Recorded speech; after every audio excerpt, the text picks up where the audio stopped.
Lynn didn't stand much on ceremony. In fact, he was pretty irreverent, and that's one of the things that we loved about him. He liked to remind us that he was an ex-altar boy, as if that somehow let him off the hook.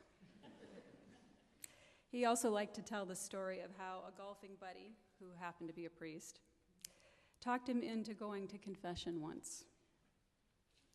As they sat down in the confessional, the priest leaned in and said, "Just hit the highlights, son, or we'll be here all day." Lynn laughed every time he told that story, and he told it a lot. But now I feel like we have the opposite challenge, to just hit the highlights of Lynn's incredible life and all the ways we were blessed by it. Otherwise, we could be here not just all day, but well into the night, in which case I'm sure Lynn would insist we're going to need to get someplace else, someplace with beer. As much as Lynn loved creatures, as much as he has done for them in his lifetime, he also loved people. He was a rare thing among wildlife rehabilitators, a people person. And I am so lucky to belong to a group of people that benefited from his love just as much as the wildlife, the staff and the volunteers of the Raptor Trust. As a group, we span 4 decades, but we each share a singular experience. Lynn Susie inspired and transformed each of our lives. He did mine. He taught us that working with wildlife is a privilege, and he gave us the gift of an intimacy with wild birds that few people will ever experience. Lynn opened our eyes to a world alive with miracles.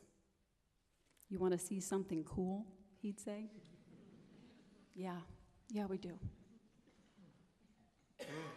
Lynn was a remarkable teacher and mentor, but more than that, he was like a second father to me and to so many of us.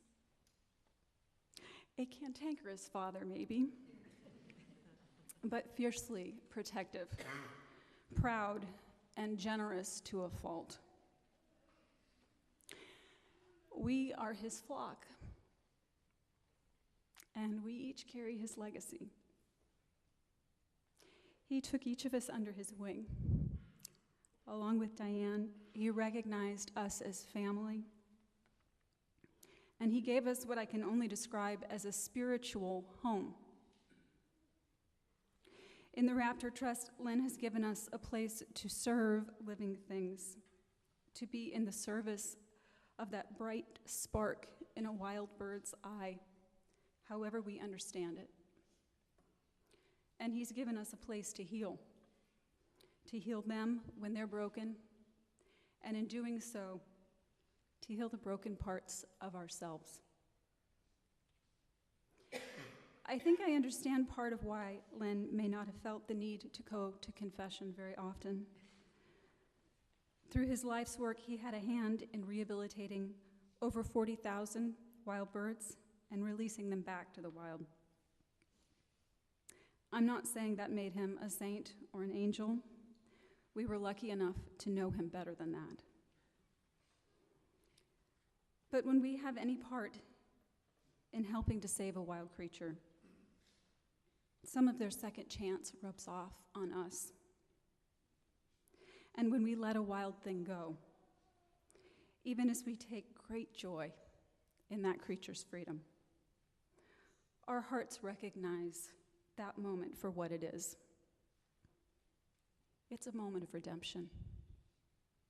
It's a moment of grace.